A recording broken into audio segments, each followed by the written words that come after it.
Oke, assalamualaikum warahmatullahi wabarakatuh. Nah, jadi pada hari ini kita akan mempelajari mengenai materi getaran, gelombang, dan juga bunyi. Nah, materi ini ada di kelas 8 ya. Untuk hal pertama yang akan kita pelajari adalah masalah getaran. Jadi di sini saya sudah buatkan konsepnya. Yang pertama itu adalah getaran. Nah, untuk hal pertama yang akan kita pelajari dari getaran ini adalah definisi atau pengertiannya. Jadi, yang dimaksud dengan getaran itu adalah gerak bolak-balik melalui titik keseimbangannya. Bisa dilihat dari contohnya di sini adanya sebuah bandul. Jadi di sini bandul, kita gantungkan sebuah bandul, kemudian di tengah-tengah sini namanya titik keseimbangan. Kemudian kita buat di sini bandul ada di posisi A, B dan juga C. Seandainya bandul itu bergerak. Nah, maka coba kita lihat di sini. Seandainya bandul ini ditarik dari posisi B, maka dia akan melakukan gerakan bolak-balik melalui titik keseimbangan. Maka berarti benar definisi dari getaran itu adalah gerak bolak-balik melalui titik keseimbangannya. Ada juga contoh lain, bisa juga senar gitar dan lain sebagainya. Itu juga merupakan contoh dari getaran. Nah, di sini yang kita lihat adalah bandul. Bandul ini dimana dikatakan sebagai satu getaran. Jadi satu getaran itu terjadi apabila misal tadi kita tarik dari posisi B, pasti dia bergerak kan. Nah, gerakannya pasti dia ke A, ke C, kemudian kembali lagi ke A dan ke B. Saat dia kembali ke posisi awal di B inilah maka dikatakan dia sebagai satu getaran. Begitu juga misalnya ditarik dari C. Saat dia ditarik dari C, pasti dia bergerak ke A, kemudian ke B, ke A dan ke C lagi. Itu juga menandakan bahwa adanya satu getaran. Begitu juga dengan seterusnya. Nah, simpangan terbesar yang dibentuk dari A ke B atau bisa juga dari A ke C itu dikatakan sebagai amplitudo. Adapun rumus-rumus terkait dengan getaran ini adalah rumus yang pertama ada tentang periode T sama dengan 1/F, di mana T ini tadi adalah periode. Kemudian F di sini adalah frekuensi. Kemudian rumus berikutnya adalah F sama dengan 1/T. Ini sama ya, rumusnya ini sama, tapi bedanya posisinya ini dibuat dalam bentuk periodenya, ini dalam bentuk frekuensinya. Jadi rumusnya F sama dengan 1/T. Ini adalah rumus terkait ini. Nah, hal yang berbeda terjadi apabila dalam suatu soal kita menemukan soal misalnya seperti ini. Benda bergetar sebanyak 60 kali selama 2 menit. Tentukanlah A periodenya, B frekuensinya. Jadi di sini yang diketahui, untuk kita buat dulu nih ya, contohnya diketahui nih. Kita mengetahui bahwa N itu menyatakan untuk banyaknya getaran. Jadi kita buat N itu sebanyak 60 kali. Ini kenapa 1? Karena 1 di sini menandakan dalam satu getarannya. Ini dalam 1 detik. Nah, sekarang contohnya menjadi berbeda. Kenapa? Karena di sini soalnya menanyakan dalam bentuk soalnya benda bergetar sebanyak 60 kali selama 2 menit. Tentukanlah A periode, B frekuensi. Tadi seperti yang sudah kita bacakan. Jadi kita buat dulu diketahuinya. Banyaknya getaran itu dilambangkan dengan N, maka N itu diketahui sebanyak 60 kali. Kemudian T. Kenapa di sini T kecil? Karena di sini bukan menandakan untuk mengetahui tentang periodenya, tapi waktu yang diperlukan sebanyak selama 60 kali getaran itu adalah selama 20 menit. 2 menit maksud saya. Jadi T-nya itu adalah 2 menit. Nah, di sini menit ini belum dalam bentuk satuan SI, jadi bisa diubah dalam sekon karena satuan SI-nya dari waktu itu kan adalah sekon. Jadi dia diubah 2 menit itu kita konversi menjadi sekon menjadi 120 sekon. Kemudian yang ditanya dari soal adalah yang pertama A periode, B frekuensi. Nah, rumus yang kita gunakan adalah T sama dengan T per N tadi ya. Kalau periode itu tuh adalah waktu yang diperlukan untuk menempuh satu getaran. Itu yang dikatakan sebagai periode. Kalau waktu itu tidak bisa menandakan dari satu getaran, bisa lebih dari satu getaran, bisa 2, bisa 3, ataupun bisa lebih dari itu. Itu waktu selama banyaknya getaran yang dihasilkan. Maka Rumus untuk mencari periode itu T sama dengan T kecil per N, di mana T besar ini menandakan periodenya, T kecil ini adalah waktu menempuh selama 60 getaran, dan N ini adalah banyaknya getarannya. Maka sesuai dengan rumus ini bisa kita masukkan nilainya. T sebagaimana yang diketahui adalah 120, kemudian N diketahui 60. Ini 0 sama 0 bisa dicoret ya. Berarti sisanya 12 dibagi 6, itu pasti nilainya 2 sekon. Maka didapatlah nilai T-nya itu sebesar 2 sekon, atau periode yang didapat dari soal ini adalah sebesar 2 sekon. Kemudian yang berikutnya yang ditanyakan adalah B, frekuensi. Nah, frekuensi ini kita bisa menggunakan rumus ini. Bisa juga kita bisa menggunakan rumus F sama dengan N per T. Sama saja itu bisa digunakan, tapi karena di soal ini sudah diketahui periodenya, bisa juga kita menggunakan rumus ini, F sama dengan 1 per T. Jadi, F sama dengan 1 per T. Yang diketahui satu ini adalah dari rumus, kemudian F-nya itu yang didapat tadi sebesar 2, jadi 1 per 2 Hz itu sama dengan 0,5 Hz. Jadi sudah kita peroleh nilai dari periode dari soal ini adalah sebesar 2 sekon, kemudian nilai frekuensinya adalah sebesar 0,5 Hz. Ya, demikian itu mengenai masalah getaran. Kemudian berikutnya kita akan mempelajari masalah gelombang. Nah, jadi di sini di materi berikutnya kita mempelajari tentang gelombang. Gelombang ini definisinya apa? Definisi gelombang itu adalah getaran yang merambat. Jadi setiap gelombang itu memiliki getaran, tapi getaran belum tentu adalah sebuah gelombang.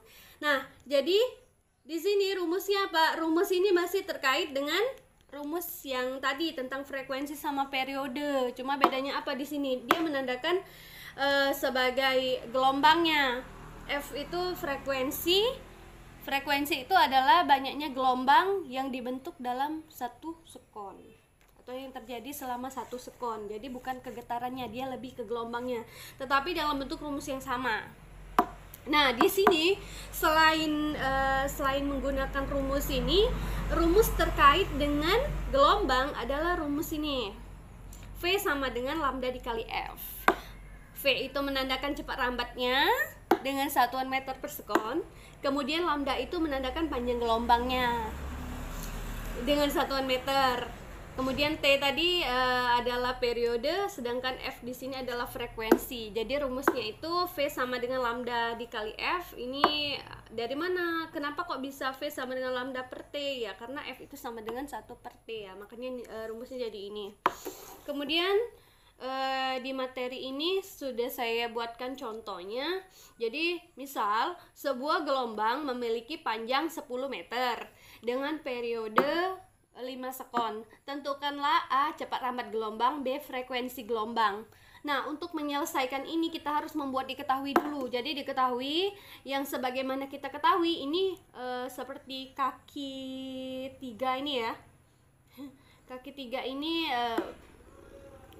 apa namanya itu, bentuknya ini nih sama seperti orang sedang melangkah. Nah, jadi ini dinamakan dengan lambda. Jadi bentuk seperti ini adalah simbol dari panjang gelombang. Dengan bentuknya seperti ini bacaannya lambda. Lambda ini diketahui di soal ini sebesar 10 meter. Kemudian T ini adalah periodenya. Jadi di sini periodenya itu sebesar 5 sekon. Jadi waktu untuk membuat satu gelombangnya itu sebesar 5 sekon, atau membentuk satu gelombangnya itu sebesar 5 sekon. Yang ditanya itu di soal A cepat rambat gelombang. Nah, cepat rambat itu lambangnya V atau simbolnya V, sedangkan B itu frekuensi, simbolnya F. Jadi kita bisa menyelesaikan dengan rumus ini, V sama dengan lambda per T. Kenapa? Yang terkait di sini lihat, V yang ditanyakan, kemudian lambda sudah diketahui, dan T juga sudah diketahui. Jadi tinggal kita masukkan saja nilainya sesuai dengan rumus dan juga diketahui. V sama dengan lambda sebesar 10 dibagi, ini dibagi atau per T-nya itu sebesar 5 sekon. Jadi 10 dibagi 5 itu sama dengan 2 meter per sekon. Maka cepat lambat gelombang yang didapat adalah sebesar 2 meter per sekon. Berikutnya yang B. Yang B ini adalah yang ditanyakan frekuensi gelombang. Jadi tadi kita sudah ketahui rumusnya itu V sama dengan lambda dikali F. Nah, yang jadi masalah di sini karena yang ditanyakan adalah F atau frekuensinya.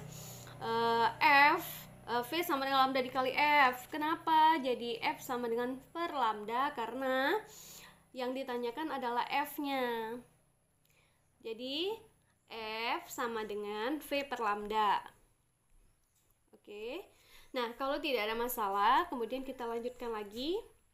Karena di sini V-nya sudah diketahui sebesar 2 meter per sekon, maka kita bisa masukkan ke dalam rumus.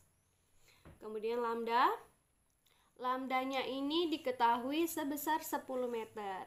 Nah, 2 dibagi 10 itu sama dengan 1/5 Hz. Atau secara desimalnya itu adalah sebesar 0,2 Hz.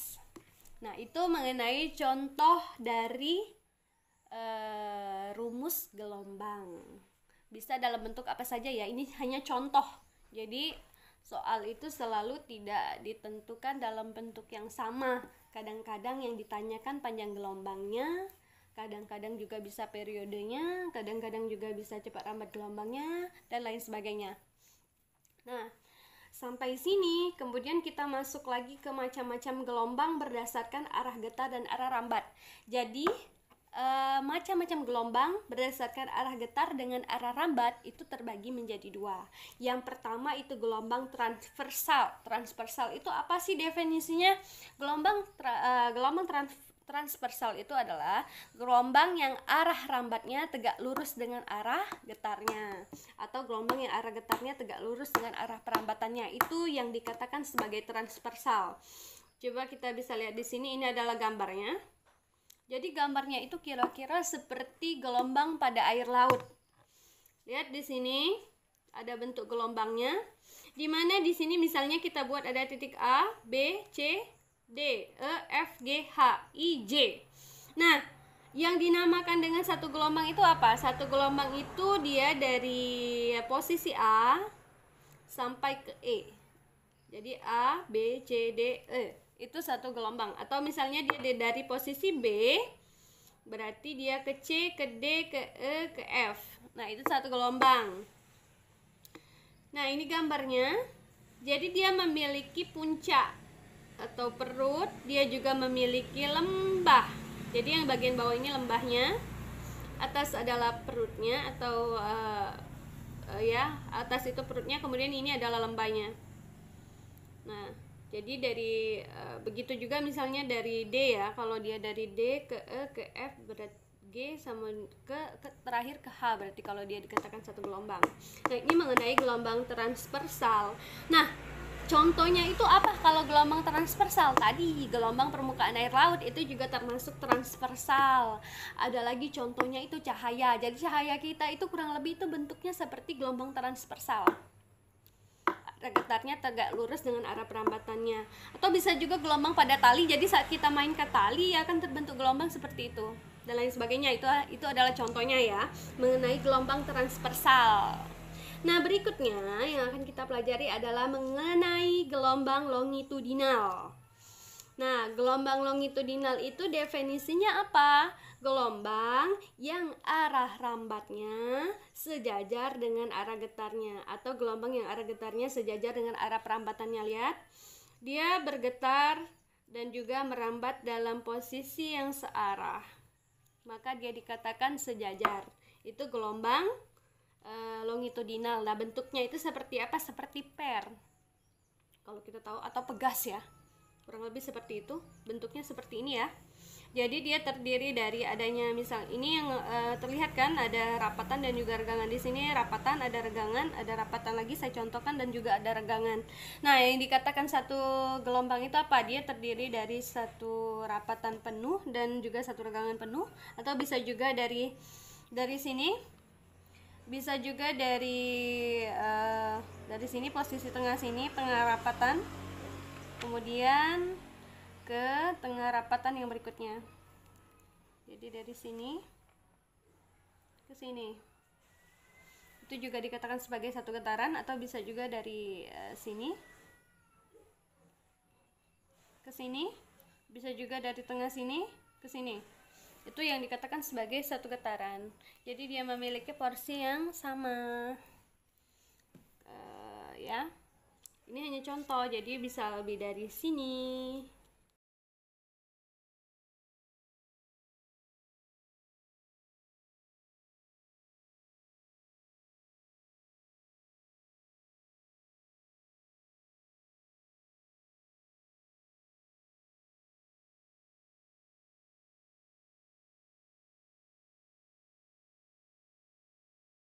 Ini hanya contoh.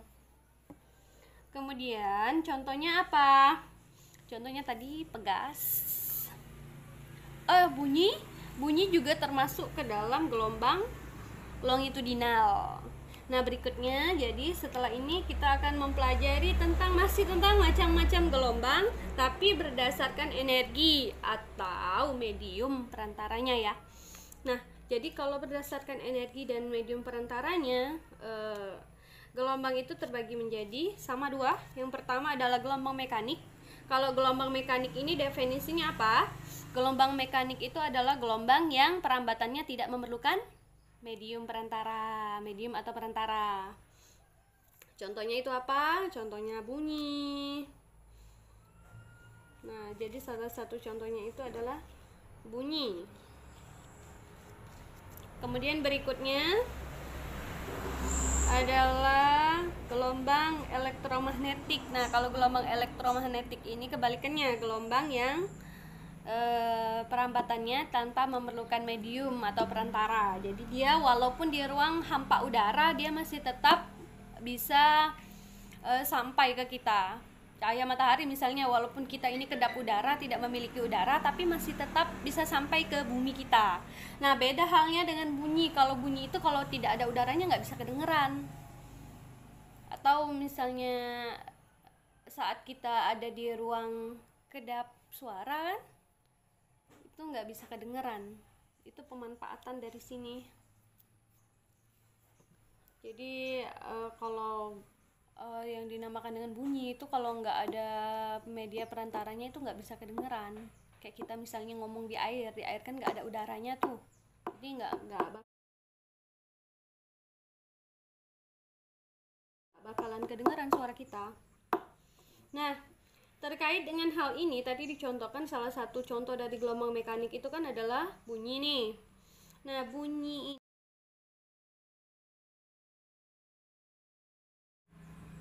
memiliki bentuk tadi sama seperti gelombang longitudinal.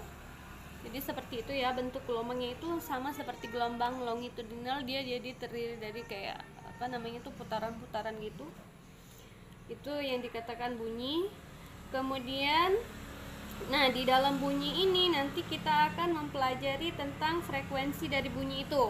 Nah, jadi kalau di karakteristiknya itu kalau dibagi itu frekuensi bunyi itu terbagi menjadi 3. Ada audiosonik, ada infrasonik, ada ultrasonik. Kalau audiosonik itu dari 20 sampai 20.000 Hz. Jadi frekuensinya itu antara 20 sampai 20.000 Hz. Ini biasanya bisa didengar oleh manusia. Kemudian yang kedua infrasonik. Infrasonik ini kurang dari 20 Hz. Jadi itu frekuensinya kurang dari 20 Hz, artinya sangat kecil, dan ini biasanya didengar oleh kelelawar. Jadi dia bisa mendengar suara yang kecil, atau juga anjing juga bisa. Ya. Makanya anjing itu dimanfaatkan orang untuk menjaga rumah itu, karena dia bisa mendengar suara yang kecil. Kemudian berikutnya ultrasonik. Nah, ultrasonik ini adalah frekuensinya di atas 20.000 Hz. Contohnya misalnya bisa dilakukan oleh lumba-lumba. Jadi lumba-lumba itu termasuk ke dalam ultrasonik ya. Dan lain sebagainya. Nah, berikutnya karakteristik dari bunyi itu sendiri dipengaruhi oleh yang pertama adalah tinggi rendahnya bunyi, kuat lemahnya bunyi, kemudian dipengaruhi oleh nada, dipengaruhi timbre atau warna suara, kemudian dipengaruhi resonansi peristiwa ikut bergetarnya suatu benda akibat getaran dari benda lain. Contohnya misalnya garpu tala yang kita dekatkan kita benturkan garpu talanya, maka dia akan saat kita dekatkan di gelas akan ikut bergetar tuh gelasnya. Atau misalnya saat kita dekatkan bandul satu dengan bandul yang lain, saat kita tarik bandul satu, maka saat kita tarik dia akan bergerak dan mengenai benda lain yang juga ikut bergetar. Itu yang dikatakan sebagai resonansi, kurang lebih seperti itu ya. Kemudian kita belajar mengenai hukum pemantulan bunyi. Nah, perhatikan di sini mengenai hukum pemantulan bunyi. Jadi di sini ada sebuah bidang datar. Ini lihat panahnya. Panahnya di sini menandakan ini berarti adalah bunyi datang. Jadi saat bunyi datang ke suatu bidang, maka bunyi itu pasti akan dipantulkan. Nah, ini namanya bunyi datang, ini bunyi pantul. Hukum kekekalannya itu jadi apa? Nah, di tengah-tengah sini ada garis normal ya, yang tegak lurus dengan bidang. Jadi hukum kekekalan bunyi yang pertama ini bunyi datang, bunyi pantul, dan garis normal itu terletak pada satu bidang datar. Jadi itu adalah hukum kekekalan bunyi yang pertama. Kemudian bunyi hukum kekekalan yang kedua, sudut datang sama dengan sudut pantul. Jadi sudut datang dari bunyi itu, sudut datang itu apa? Sudut yang terbentuk antara bunyi datang dan juga garis normal. Jadi di sini letaknya. Sini ya letaknya. Bisa dilihat di sini. Nah, sedangkan sudut pantul itu apa? Sudut yang terbentuk antara bunyi pantul dan juga garis normal. Maka letaknya di sini. Jadi kalau di sini dibagi dua, dari sini ke sini 90 derajat nih. Karena ini sudut siku-siku. Seandainya yang diketahui di sini adalah 30, berarti sudut datangnya sebesar 60. Dari mana? Nah, dari 90 dikurang 30 tadi. Maka berarti diketahui sudut datangnya sebesar 60 derajat. Itu contohnya. Jadi bunyi hukum kekekalan yang kedua, maksud saya hukum pemantulan bunyi yang kedua, sudut datang itu sama dengan sudut pantul. Nah, itu mengenai hukum pemantulan bunyi. Dan tentang pemantulan bunyi ini dimanfaatkan kemana bunyi itu. Ada yang namanya gema, ada yang namanya gaung. Gema itu seperti apa? Gema itu yang mengikuti suara asli dan memperjelas suara asli. Contohnya misalnya seperti ini. Saya misalnya memanggil nama Eka misalnya, maka akan terdengar suara pantulnya, suara yang mengikuti suara aslinya. Misal Eka, jadinya Eka, Eka, Eka. Nah, itu yang dikatakan sebagai gema. Nah, gaung itu seperti apa? Gaung ini mengikuti suara asli karena terlalu mengikuti sehingga dia menutupi suara aslinya. Jadi seperti suara aslinya itu tidak bisa terdengar jelas. Misalnya seperti ini, kita mau manggil Eka nih, tapi nggak kedengeran K-nya misalnya. Jadi justru dia tidak terdengar seperti suara asli. Nah, jadi yang mana yang lebih jelas? Gema. Karena gema ini akan terdengar setelah suara asli, sedangkan gaung ini mengikuti suara asli, jadi tidak terlalu jelas terdengar. Nah, pemanfaatan dari bunyi itu bisa digunakan untuk apa? Bisa digunakan dalam bentuk USG. Tahu USG itu juga dia memanfaatkan pemantulan dari bunyi. Kemudian ada juga sonar. Nah, kenapa saya tuliskan sonar? Karena di sini ada rumusnya. Sonar itu alat yang digunakan untuk mengukur kedalaman dasar laut. Rumusnya apa? Rumusnya S sama dengan V dikali T per 2. Atau juga ada orang yang menggunakan S itu sebagai H untuk menandakan kedalaman. Jadi H sama dengan V dikali T dibagi 2. H itu apa? Kedalaman air lautnya. S itu apa? Kedalaman air lautnya. Jadi kalau sudah pakai S nggak usah pakai H lagi. Boleh pakai H, boleh pakai S, itu sama saja fungsinya. Menandakan untuk kedalaman dari air laut. Sama dengan apa? V dikali T. V ini cepat lambat gelombangnya dikali T, waktu yang diperlukan untuk sampai saat kita menyampaikan sinar itu kemudian kembali lagi. Jadi sonar itu kita memancarkan untuk mengetahui kedalaman air laut itu, kita memancarkan sinar gelombang sonar ini kita pancarkan ke permukaan, ke dalam laut. Nah, saat dia sampai ke dasar laut, maka dia akan memantulkan lagi bunyi untuk kembali ke asal. Maka dia dibagi 2 karena perlu waktu bolak-balik. Jadi S sama dengan V kali T dibagi 2. Nah,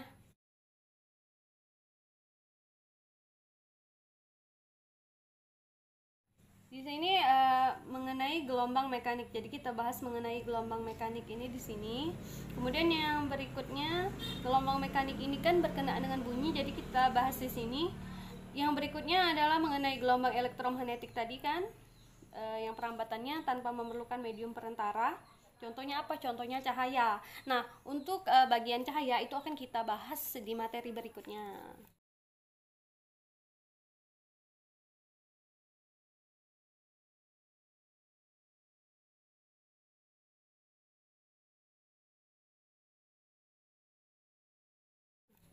Untuk saat ini sampai sini dulu. Jika ada salah-salah kata saya mohon maaf. Saya akhiri, wabillahi taufiq wal hidayah. Wassalamualaikum warahmatullahi wabarakatuh. See you.